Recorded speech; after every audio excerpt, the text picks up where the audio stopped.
I was starting my 25th year of life, and in those days Saigon was a very tense city. Just before I arrived, a bar or in the restaurant in the city center of Saigon had been bombed, and there were 30 or 40 killed. This was the characteristic of the Vietnam War. The front was nowhere and was everywhere. For us, this was a situation which was very tight, because we had always to show that we were Swiss and we were Red Cross. And for a long time, this was a very strong argument for us. The main mandate of us was to visit 6 prisoners of war camps, spread all over South Vietnam, the biggest being on the Phu Quoc Island off the coast of Cambodia. There we had 35,000 prisoners of war, Viet Cong and North Vietnamese prisoners. And we visited these camps every 3 to 4 months and made reports, made recommendations, and tried to improve the living conditions of these prisoners.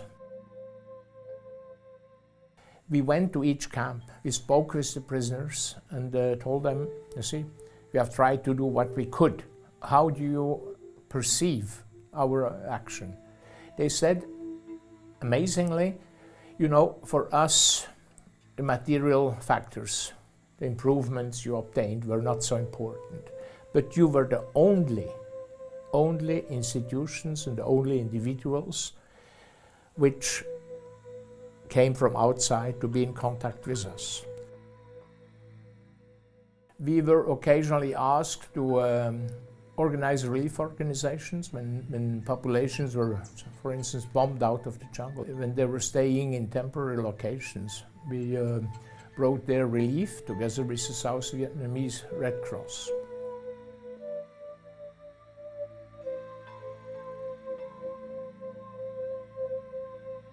So I believe also the Vietnam War was a very good example for an institution like the ICRC to do something or to do whatever could be done under very adverse conditions.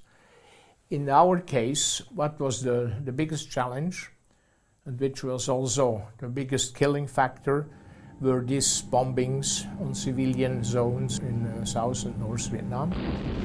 The new weapons which were tested. Agent Orange was used to defoliate the jungle, but there were many other new weapons used.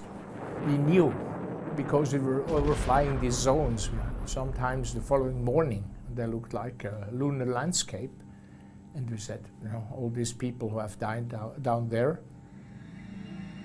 this is not normal, this should not occur, we should do something, but we were blocked.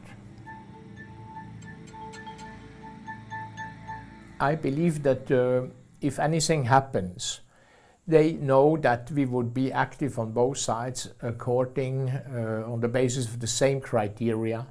I believe that Vietnam, given the geopolitical context of Southeast Asia, with an expanding big nation there, has come to realize that the neutrality we were always fighting for is not a fiction.